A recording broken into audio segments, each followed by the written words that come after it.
திருட்டை மறைக்க உரிமையாளருக்கு விஷம் வைத்த சிறுவன் 2 நாட்களுக்கு பின் தோண்டி எடுக்கப்பட்ட உடல் பிரேத பரிசோதனையில் வெளிவந்த உண்மை. திண்டுக்கல் மாவட்டம் வேடச்சந்தூர் அருகே உள்ள புளியமரத்துக்கோட்டையை சேர்ந்தவர் மாரியப்பன். இவர் ஓய்வு பெற்ற கிராம நிர்வாக அலுவலர்.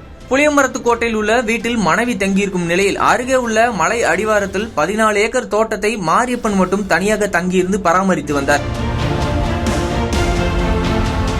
இந்த நிலையில் கடந்த 11ஆம் தேதி திடீரென தோட்டத்து வீட்டில் மாரியப்பன் இறந்து கிடந்தார். தகவல் அறிந்த அவரது மகன் உறவினர்களுக்கு தகவல் சொல்லி தந்தையின் உடலை அடக்கம் செய்தார். மேலும் தனது தந்தையின் மரணத்தில் சந்தேகம் உள்ளதாக வேடச்சந்தூர் போலீசில் புகார் செய்திருந்தார். போலீசாரும் சந்தேக மரணம் என வழக்கு பதிவு செய்து விசாரணை நடத்தினர். மேலும் இறந்தவரின் உடலை தோண்டி எடுக்கப்பட்டு சம்பவ இடத்திலேயே பிரேத பரிசோதனை செய்யப்பட்டது.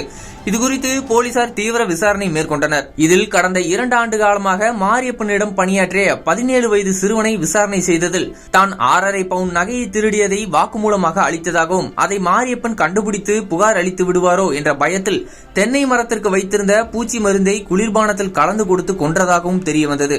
எனவே வேடச்சந்தூர் போலீசார் வழக்கு பதிவு செய்து சிறுவனை கைது செய்து சிறையில் அடைத்தனர்.